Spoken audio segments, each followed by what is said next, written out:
올라가도 되긴 하거든요. 근데 여기 안 틀면 분위기가 너무 이상해져가지고. 그래서 틀어야 되는데 프리미엄 아니죠? 네? 프리미엄 아니죠? 뭐가 아니라고요? 프리미엄 안 프리미엄. 쓰시죠? 네, 안 써요. 개인 건 쓰긴 하는데. 그럼 이거 아, 그런 걸로 해야 되구나. 이걸로 할까? 케이팝. 이거? 이거? 케이팝 틀어주고 싶어요. 진심? 네. 아, 케이팝 인기 리스트. 광고가 이렇게 틀어야 되는구나.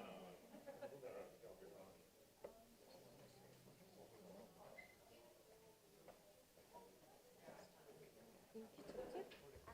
역대 막 베스트 케이팝 그분이 오신 것 같은데요. 역대 베스트 케이팝? 괜찮은 거 틀어주세요. 신나는 거 케이팝.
이거 두 개를 다 못하는 거죠? 네, 세팅하려면 다른 버전으로 한 번 더 세팅했어야 되는데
Hello everyone.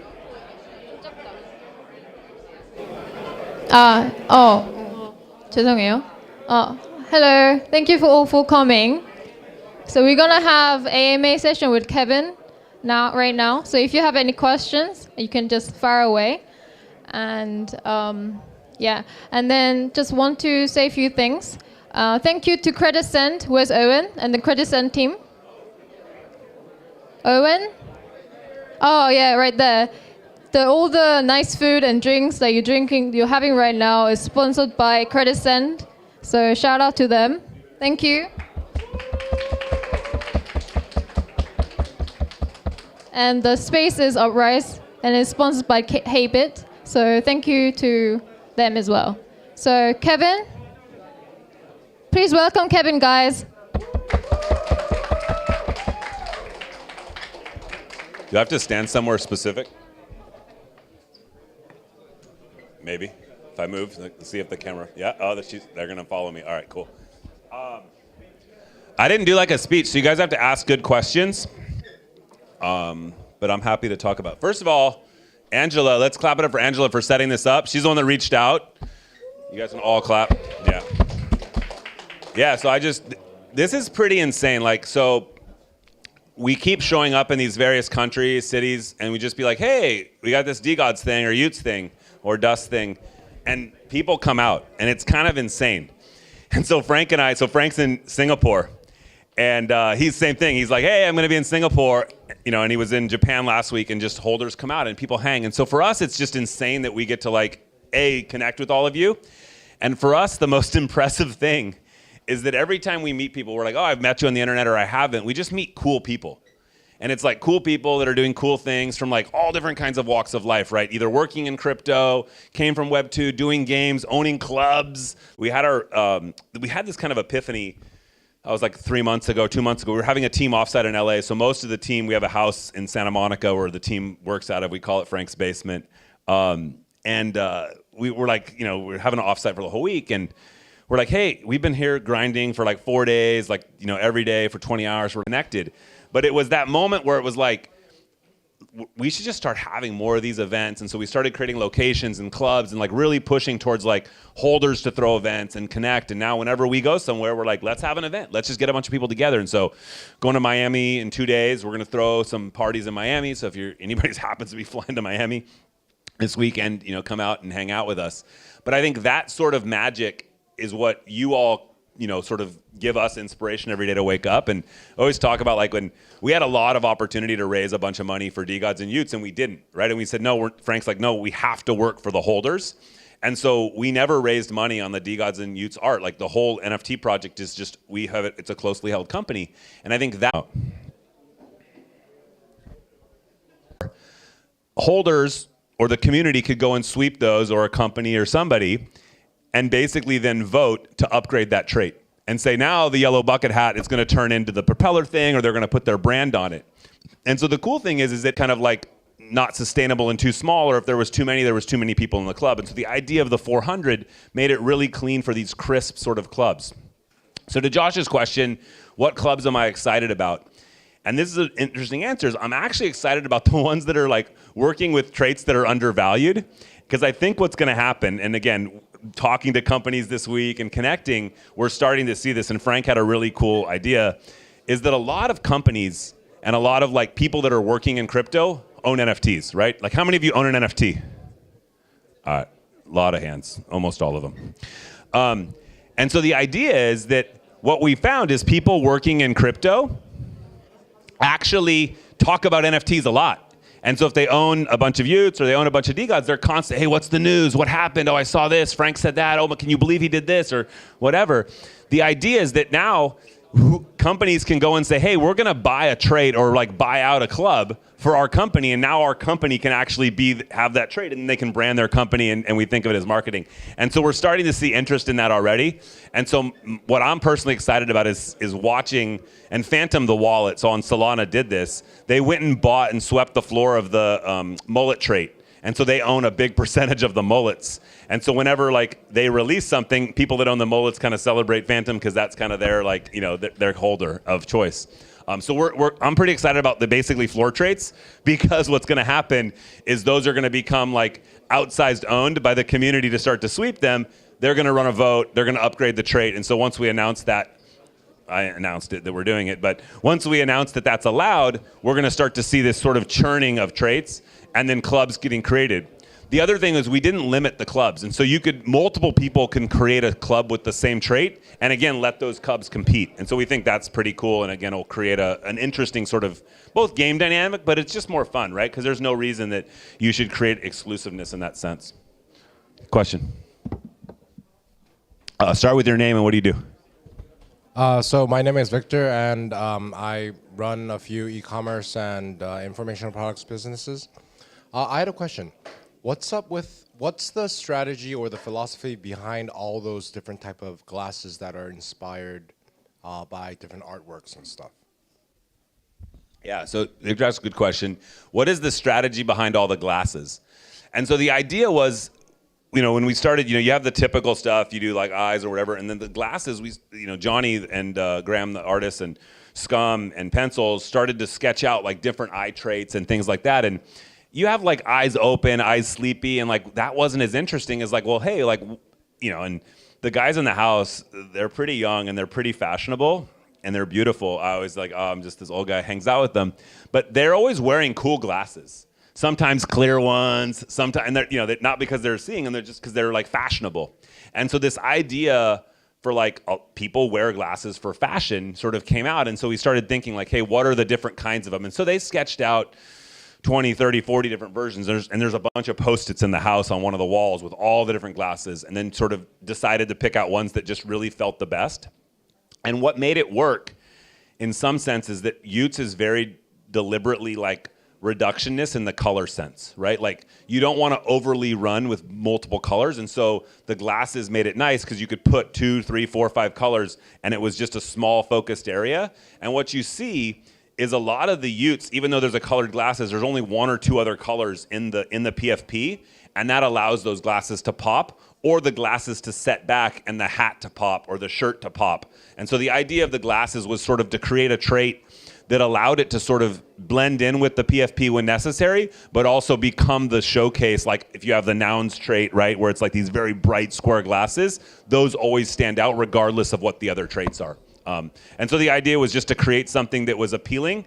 It also got away from sort of a lot of PFPs where the eyes looked kind of wonky and people would do closed eyes, winky eyes, and that just wasn't as appealing as like, yeah, it's just more natural to have like to wear eyewear and have glasses. And so I think, you know, and we've seen that sort of so far be pretty successful. So good question.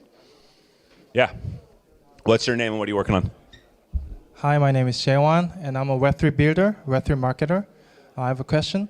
I'm so impressed that Utes is building a sustainable IP ecosystem through various traits, and I think it's the new alternative way to build a community. What's your point of view on sustainable business model? And in Korea, there are so many NFT projects that always depends on only utility and not community. And what is the solution for our Korean communities in your point of view? Thank you. Yeah, it's a good question. I think one of the things when we talk to brands and talk to people that are launched NFT projects, and we saw a lot of this last year, during the bull market, any brand, any celebrity could create an NFT and launch it and it would crazy sell out, it would super pump. But you come back 3-6 months later and it's not exciting. It's the floor's down, it's not looking good, there's really no community around it. And I always describe these as sort of stains on the blockchain, right? You created something and now you're sort of embarrassed that it's there and you can't delete it. And so as we thought about this and we were talking to more and more brands, is that they need a way to sort of practice and understand that what they're doing, their utility, their sustainability will actually work for Web3, right? And so the idea of Utes and one of the sort of use cases is that you have the Utes clubs and you also have this notion of points and reward center. And so reward center is this magical place where you can convert points that are people that have earned them for some kind of reward. And those can be coupons, digital items, physical items, experiences, a meeting with us, an invite to this party. Like it doesn't matter. We can create literally anything that can go in the reward center. And if it's good, people will pay lots of points for it. If it's shitty, we will take it out of the store. Pretty simple, right? But there's no stain, right? Like if a company comes and says, hey, I'm going to give a coupon for a burrito, or I'm going to give a discount on meals, or I'm going to give you a free ride in my car, or have an event, and it's not good, it's okay.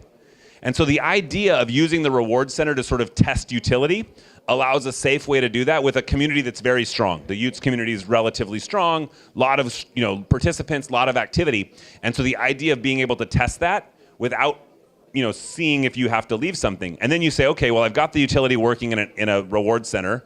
I can go sponsor a club or participate in a club. So now I'm working with like 400 members and see how passionate they are about my utility, what I'm doing, whether it's a game, whether it's an activity, whether it's a business, and say, okay, now it's working. The club loves it. Those 400 people are super passionate. Now go launch the NFT. Right? And those 400 become your ambassadors, your whitelist that drives the NFT. And then all you do is it's pretty easy because now you can launch the same staking reward software, either the one that Dust Labs builds or your own, that uses the utility that you learned. And so for us, coming up with an idea to safely enter Web3 and create things on the blockchain that are NFT adjacent, so not necessarily creating NFTs as the first move, allows you to sort of prove that you've found the right utility and the right alignment that the community actually rallies behind, and then go create an NFT that does more of that utility, that does more of that repetitiveness. And so that's kind of the idea behind it. And for us, it allows you to sort of test. And so it answers your question in a sort of orthogonal way, right? Your question's like, what is sustainable? What is the answer? And the answer is, I actually don't know. Because it depends on what your company is. If your company's selling burritos, maybe it's free burritos, but maybe that's not enough. Maybe it's like an experience where you can go to the burrito factory, or you visit 4 burrito places and you get free burritos for a month. Like maybe that, again, we've all like played games or being part of loyalty programs. Like what is it that makes you come back? It really depends. Like, is it a free ice cream? Is it the fact that you can come and there's a bunch of other cool celebrities there? Is it an artist is going to be performing or drawing? Like, what is that thing? And so every company, every project, every community is going to have variations of that. But being able to sort of test that in a very safe way, we think is the ultimate way to sort of prove that. And you don't have to manage the floor price, because if you fail in the reward center, you fail on a club, the floor price will be fine because other Utes holders, the broader community, will continue to maintain and grow that. And so for us, it's really a test and see thing. What I've seen successful is excitement in the future, but also things that allow people to connect. So this is utility, right? Like the fact that if you're, and again, some of you might be Utes holders, some might be DeGod holders, some might be Dust holders, or you just may know somebody, or you're in the space, right? We're cool with all of that works. But that to us is why we think Utes and DeGods is so strong, because it allows people like us to connect, even if we're not holders, because we know somebody that is, or I've got a friend that's in NFTs. And so it is that community, it's that connection, and being able to bridge that back to real life, because I think the digital piece of that is not always the answer, right? Because I think that we all spend way too much online, right? Half the people are on their phone, chatting with friends, talking to, that's just natural. Like if I wasn't talking, I'd be on my phone, right? And that's just the way we've grown up and sort of lived in that model. And so the ability to use NFTs as a way to still have that digital sort of persona, that digital connection. And Korea is huge with games, right? I've met with 4 or 5 different game companies, metaverse companies in the last few days. It's a couple more still to go. And every one of them's like, oh, I have chat rooms, groups, raids, all these different aspects of connecting people online. But what's amazing is how can you bridge that to in real life, where you can actually make those real connections. And something Frank and I have talked about a lot, which is really interesting, which is, when was the last time you made a new best friend? New best friend. Not just a new friend, but a new best friend. And for most people, that answer is high school or college, right? Or back when you were young. As you're an adult, and as you move away from, you're not living in a dorm room or a social environment, the frequency that you make new best friends continues to decline over your life. And so one of the cool things about NFTs and digital gaming, as long as you connect that to real life, is that in crypto, lots of people have met new best friends through NFTs. And that to us is pretty special, and especially in DeGods and Utes, and we see it. We have 120 different Telegram groups for city groups and locality, and in those groups, there's a ton of people that are very passionate. They talk to each other all the time because they've met in real life, and they've actually made new best friends, bridged off of the activity of connecting through an NFT project. And so, I don't know, long answer, but cool, of course. Other questions? Yeah, here. What do you do, and what's your name? What are you working on? My name is Inch, and I'm a head of business development at One Planet. So we're on an NFT marketplace on Polygon, and since you guys are moving use to Polygon, actually that we are receiving. Before this question, actually, I wanted to ask if you would like to become my new best friend today. Yeah, let's go. All right. All right. So actually, we've been having a lot of criticism saying that there's anything on Polygon. We're lacking community, we're lacking good projects, and a lot of people are saying that since youth moving to Polygon, actually the scene is now getting a lot of attention and a lot of enthusiasm to the whole ecosystem, and now you're in the drive seat for the growth of the whole scene. So what do you think would be the role of youth and Dust Labs for that growth, and what do you think is needed the most for the Polygon NFT ecosystem's growth? Yeah, it's a good question. I love One Planet. I mean, what you guys have done has been pretty cool to bring over like all these projects from Luna and whatnot. I think the one critique, and I've said this publicly on AMA, so it won't be a surprise, is that creating walled gardens is trickier, right? And so I think just to find them. And One Planet being one of those 100 places where there's a pile of them, but it's not easy to find them. And so I think the number one problem, where with ETH, I can just go to OpenSea and see a list, right? There's a bunch of places. Let me see all ETH NFTs, I see them. With Solana, I go to Magic Eden, I see the list, or I go to Hyperspace, I see the list. It's very simple, right? I know I can find them all. And I think Polygon makes it tricky. And one thing that's funny is like a lot of ETH, NFT holders actually hold more Polygon NFTs than ETH NFTs, right? Partly because they're airdrops, they're spam, they're tickets, they're other things, but they're NFTs and they're in their wallet. A lot of them end up in the hidden folder in OpenSea, but they're NFTs. And so I think there's a visibility issue that's missing there in terms of a layer of like, we can point to and say, that is the full list. And it's something that I've talked to Sankit and Sandeep about and said, guys, we need, and there's some teams working on this, which is like, we need to run a query of like all NFTs and then put those up and say, oh, here's the list of NFTs, and we can sort them by price, by volume, by size, by place. And then if they're not in a public listed, they can link to One Planet, they can link to DraftKings, they can link to Reddit, they can link to Instagram, to Meta. And so I think that to me is the piece that's missing, is that people go, well, what are all the NFTs on Polygon? And I can see some on OpenSea, I can see some on, I just want one place where I can see one link and say, here it is, and I can run queries and snapshot those and send it out, because I think that's what's missing. And whether Utes helps that or not, I think is, if we can bring attention to that one place, that will be pretty critical in terms of helping it out. So yeah, good question. Yeah, what's your name and what are you working on? Just call me Hongxi, and I used to work as a backend engineer. And she is?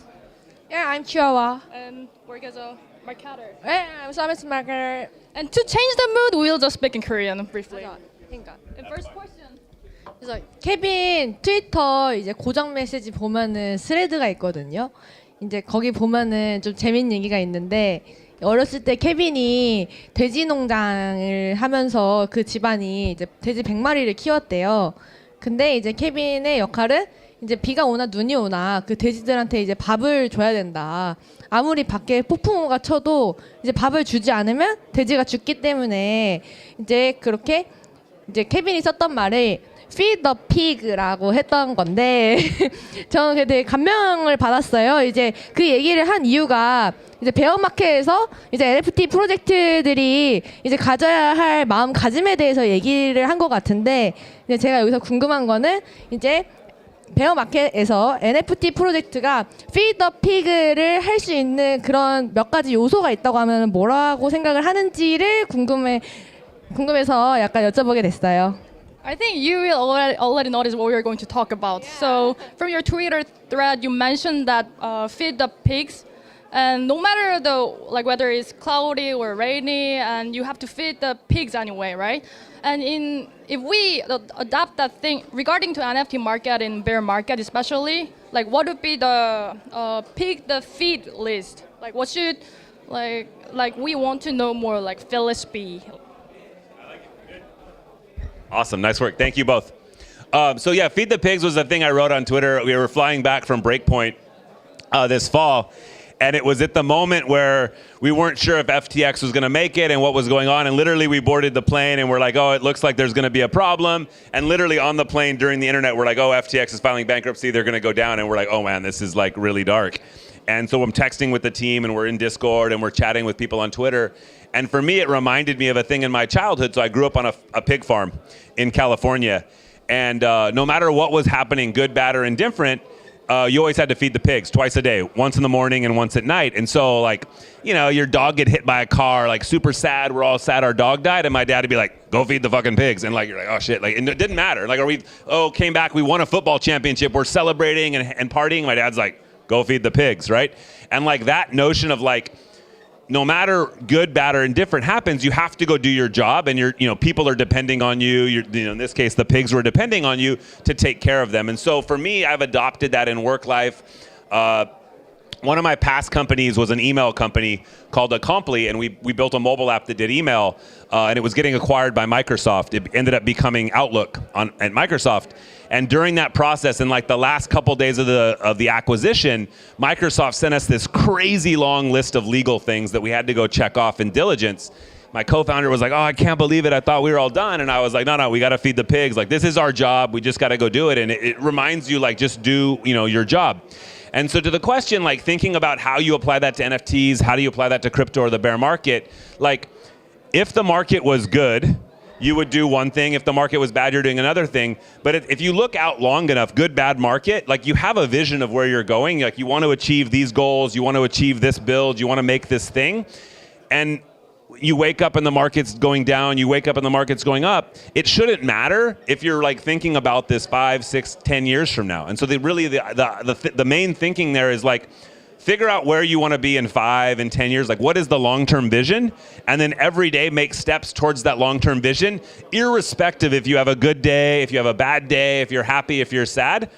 Go for the long-term vision, and then just make steps towards that, and be less, less determined in terms of.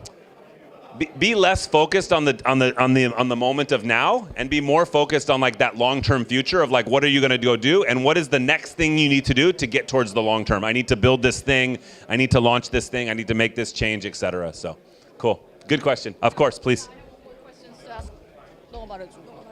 I know that Dust Lab is providing a SaaS project. The question is like, what is the hardest thing we had to build?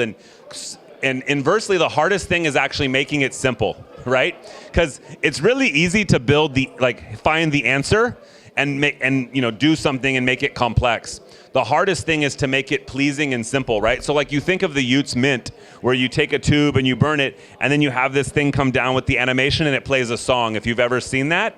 And it's like this incredibly like pleasing thing, and you've seen now tens or hundreds of videos online of people like minting their Ute, right? And you hear this song and I can almost sing it, like you can just feel like, na-na, and it just does this thing, and then the picture shows up. And you can literally tell how fast somebody's internet connection is, right? Because you can see how quickly the JPEG loads. But like, it's that moment where you're like, you know something's about to happen, and it's gonna be a surprise, but there's a delightful sort of like cleanness to that happening, and then knowing that it works every day, like having that work and having it be simple, like that was very hard to get the timing. Like we rewrote that song, like how long was it? Does it loop?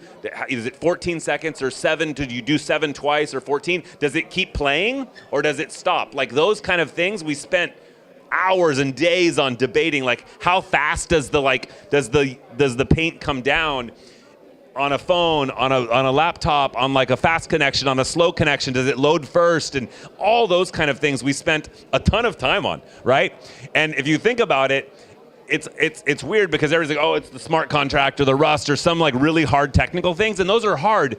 But like, what makes it? Nobody knows. The idea that it just happens, and you've atomically burned one NFT to create another one, and revealed the art in a random way that's perfectly like, pulling from Candy Machine, and all the sort of intricacy things that happen behind the scenes. And we had a lot of partners. We used Cardinal and we used Metaplex. They were incredible partners to help us build that. But the idea is just the end result should be beautiful and simple. And that's the hardest thing, is to just make it really simple and predictable. Great question. Yeah. What's your name and what are you working on? Hey Kevin, my name is Riot. I'm building the project Fidelion on Solana. It is the game project with the PFP culture inside. But the question is about the chain itself. So I understand the decision to moving forward to the Ethereum. That is very straightforward, right? There is a PFP culture. Whatever you need to do is already there.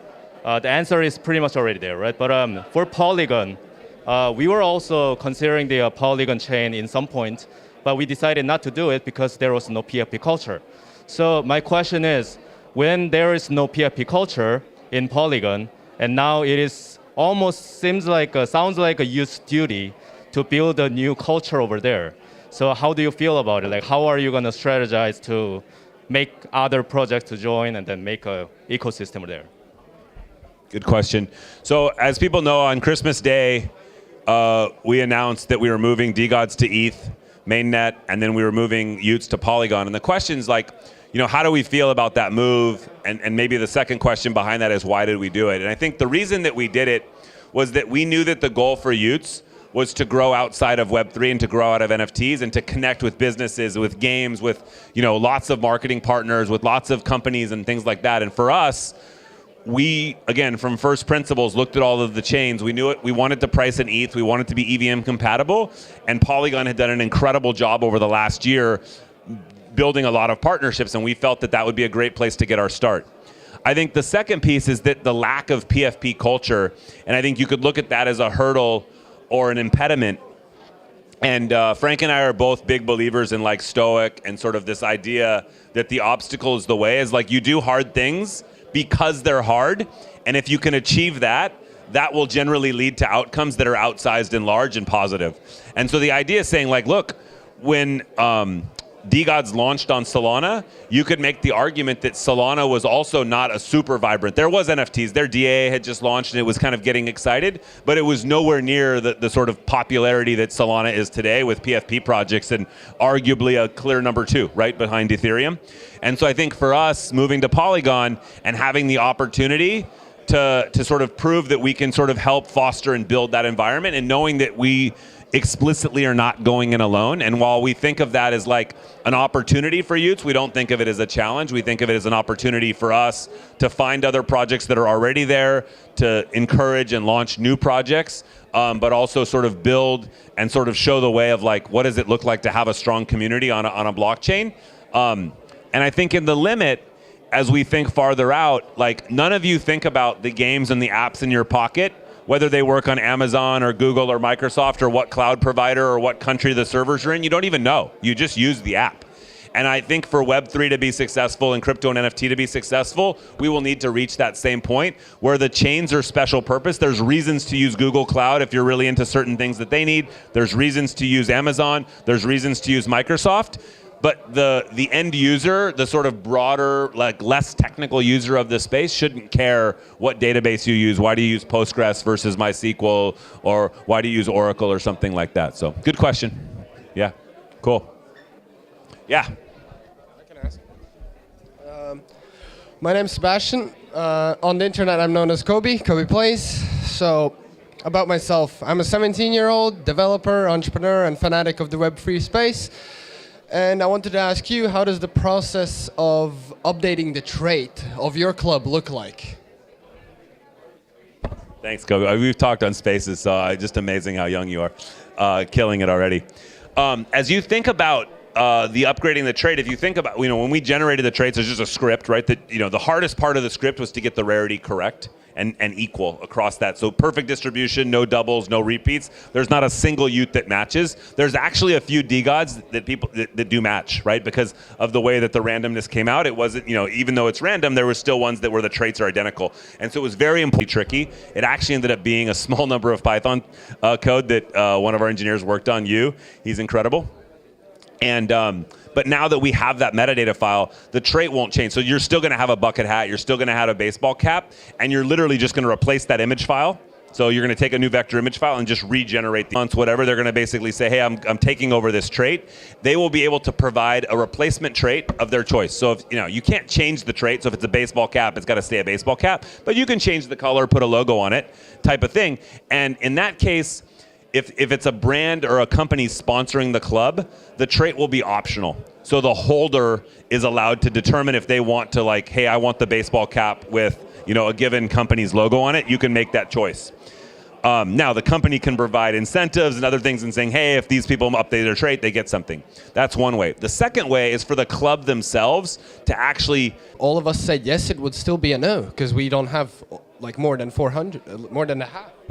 Yeah, so trait voting in DAOs is interesting. So like in the US, there's this thing called homeowners associations, right? Like, you know, if you're in a condo or an apartment, you have this vote. And historically, you get incredibly low participation, right? So, I mean, even here, if we wanted to make a decision and said, hey, we're going to decide like what party we're going to go to after this, generally what would happen is a small number of people would just agree, and then people would 201, you know, 201 to make the full 50%. You say, hey, if there's 100 people in the club, you'll open it for 7 days. Anybody is allowed to vote inside of that 7 days. And as long as you say I reached, 10, 15, 20% participation, then you will take whoever participated and then take the percentage off that. So that's how we expect to solve that. But the second part of that question, or the second thought, is that one of the things we're really inspiring to hear what you're all saying, and especially from the leaders like you. And but when you said about why you moved to Polygon, it was really inspiring that you want to build a whole ecosystem and giving the chance to the new or potential NFT creators. My question is that what's your definition, or Yuchi's definition to be the metaverse? Because I think something go beyond the NFT and beyond the club is what I think is the metaverse area. However, everybody says they're the true metaverse, but I don't think there's a whole correct definition for the metaverse. But just wanted to hear your own idea and then your own definition of what is a metaverse and what we can think of our potential future of this Web 3.0. Yeah, I'll repeat the question. So the summary of the question was basically, a lot of definition of where we live. What is the definition of where I party, where I work, where I play? And I think the answer is that it really is what you make of it, right? And so like, I've had entertainment in Korea. I've done cool stuff. I've also done cool stuff where I grew up in a little town called Galt. I've also done really cool stuff where I live just south of San Francisco. I also do cool stuff in LA. And so to me, my metaverse happens to be San Francisco 1 week, LA 1 week, and then travel Miami, Korea, Seoul, et cetera, on alternate weeks when I'm out. And so to me, that is my world, right? That is where I spend time.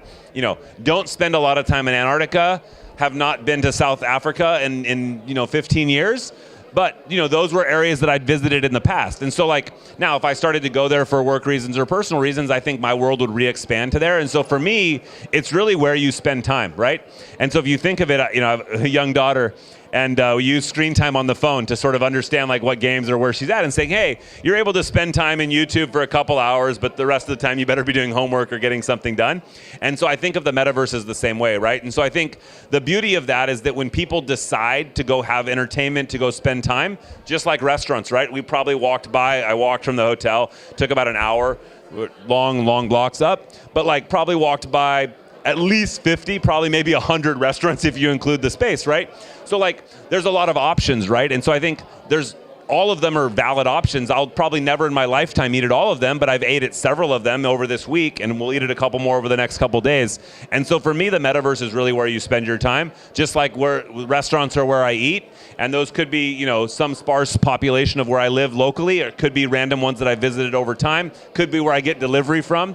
So I don't think it's a winner take all. I think the pie is very large, just like, there's people that have lived in different countries that have grown up in different places. And so for me, it's really that, where you spend your time is your metaverse, and it will be different for all of us, right? It is really what I think, so.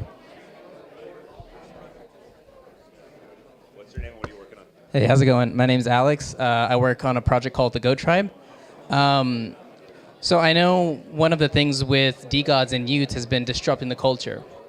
And two of those things came with the Ute list, kind of disrupting that like kind of whitelist culture. The second time came when you guys went cross-chain, right?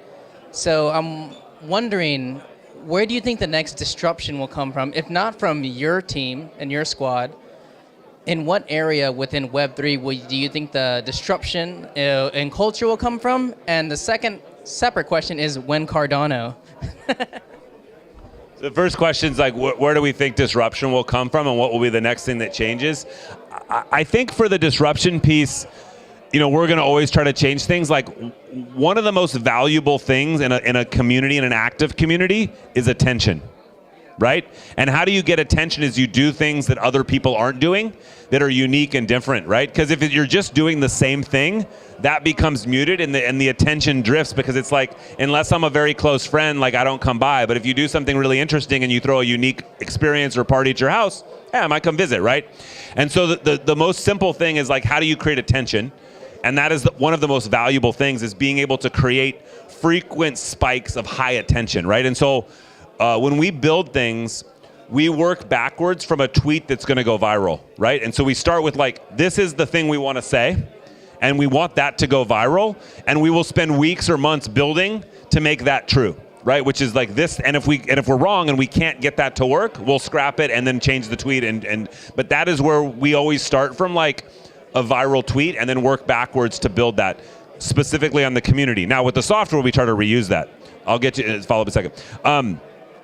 And so in terms of like, what will that be? We like all of you watch the space very closely and try to look for opportunities. We think this voting and delegation and participation in liquid democracy is a really interesting thing. We think there's a lot of opportunity to improve both cross-chain voting and being cross-chain just in general. We're going to have our Dust token will actually be on Polygon, ETH, and Solana. And so now you need to take a vote for the DAO across all three chains, right?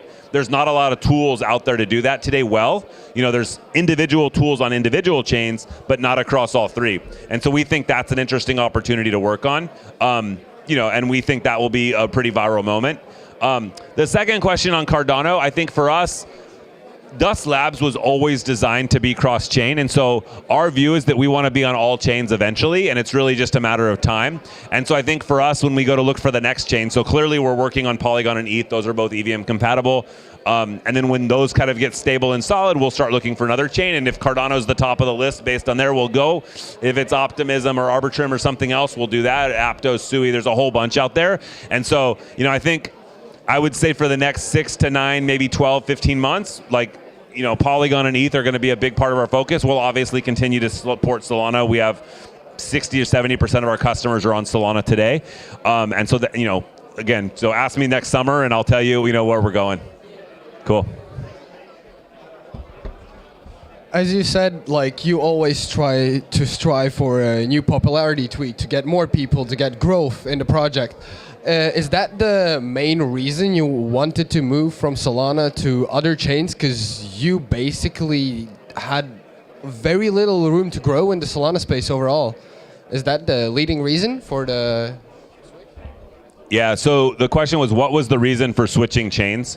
And it's a slightly different answer for each project. And so the goal of DeGods has always been very simple, to be the #1 NFT community in the world. So that's the goal. So the goal when we launched Solana was to get to the #1, and we figured it would take a couple years. It took 7 months. And then now that we've got that, so today we're about #4 in the world. So there's Bored Ape, CryptoPunks, Mutant Apes, and then Azuki and us sort of trade back and forth. So we're 4 or 5 in the world. Our view is to be #1. And so to be #1, we need to be on mainnet ETH, and we need to have a 10,000 PFP collection that we can, make a run towards Macy and Bored Ape. So that's the DeGod one. Is very simple. We want to be the #1 in the world, and we're going to keep working until we get there. On Utes, it was a little different. So Utes, the goal was to be brand safe, to be the ability to do collaborations, to be the ability to allow builders to build in a way with clubs and extensions. And so when we looked at that and we started to talk about ETH, we started getting offers from lots of L2s, really big offers. And for us, it wasn't about the mind. Lots and lots of brands over the last 12 months. And for us, that felt like a head start of already having a bunch of brands, and a bunch of the people that are in this room are building on Polygon today, whether they're games or metaverses or something else. And so for us, there was just a concentration of brands and people entering the space on Polygon that would make it easy for Utes to collaborate and accelerate that mission. So it was just going to be faster to do that, and that's what made the most sense. Let's take one more question and then we can wrap. Yeah. Somebody new before I give it back to you? Anybody else? Going once, going once? All right, Kobe's going to close us out. Yeah. Is the only thing you're leaving back in Solana as support is the Dust token? Is that it? So the question was, is the only thing we're leaving back in Solana the Dust token? It's actually interesting. So The migration will be opt-in. So you have the ability as a holder to decide when you migrate. We are going to make it very exciting and very alluring to move quickly. So we're going to have a bunch of things in place to want people to go over. Now, we definitely know that there will be, lost wallets, abandoned wallets, and people that just want to stay on Solana. Totally fine. Now, so there will be, some small number of DeGods, some small number of Utes, and all the tubes. So the tubes we're not going to move. We are going to allow the Utes mint tubes to stay on Solana. And so if you have a tube or you buy a tube, you will have the opportunity to buy that tube, mint a Ute, and then at that point you can migrate the Ute. The migration will stay open forever, so just like upgrading the art or anything like that. The Dust token will bridge to all three, so the Dust token will be on Matic, ETH, and Sol. We'll still keep the same supply, 33.3 million. That's not changing. Technical question. I haven't worked on ETH, but I work on Aptos and Solana. If not everyone bridges, is the supply still 10K? Yeah? Okay. Yeah, so the supply will be the same, and so if there's 10,000 DeGods today, everyone that moves over, you will burn the token on Solana, which will take that one out of supply, and then you will mint a new one on ETH. It will still show 10,000 because they will all be there. They will be unclaimed. So they will be 10,000 on OpenSea, but just like Utes is 15,000, there's only 12,000 that have been claimed because there's still a couple thousand tubes. So the total number will be the same. They will just be unminted or unclaimed because they're still on the Solana chain. Cool. Awesome. Thank you all for coming. Thank you all for listening. I'll be around for a while. Yeah, of course. Thank you very much, Kevin. Thank you. 저희 지금 이제 그 오실 때 나눠준 그 번호표가 있어요. 그래서 경품 추천을 하려고 하는데 we're gonna do a prize giveaway right now. But before we start, I want to give Kevin something. A little present. Awesome. Here you go. You can open it up now. Because I think the DeGods holders will know. Oh wow. The shoey, right? No pressure. No pressure. No pressure. Thank you. We'll do this wine shoeing. I'll do a wine shoeing. You want to do one shoe? I'll do it right now. No, I have. You have that? We have beer here. I'll do it with wine. Woo! Everybody. It's not a lot. Oh, there's not a lot. I won't spill any though. It's good. All Kevin. Woo!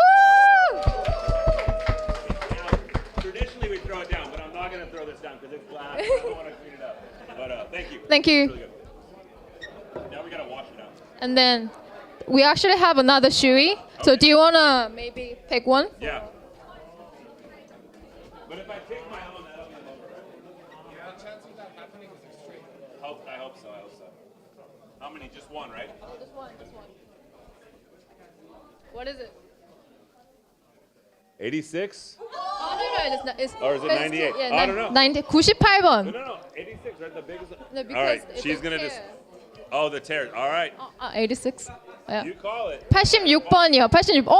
오.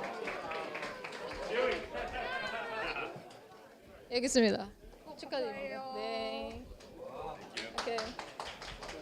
And then because we have Shui for DeGods, we have the gold Shui Guzzler for Utes. I like it. So the next. Another one. Yes. Oh, wow. 2 winners. Just one? Oh, you can pick 2. 2 for this one. Yeah, 2. All right, we'll start with 1. What's the number? 20. 20.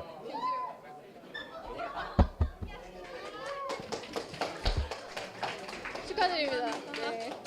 Nice. One more? One more. All right. That's that one. That's the 20. Oh, that one's out. Unlucky. 16 or 19? 19. 19. 19번 계신가요? 19번? No? Going once. 19, 19. 1, 2. Oh, no. All right, this one will go back in. All right. Do you want to see it? Yeah. Let's check it out. We have DeGods at the front. Nice. Very nice. Utes on the hoodie. Wow. So 2.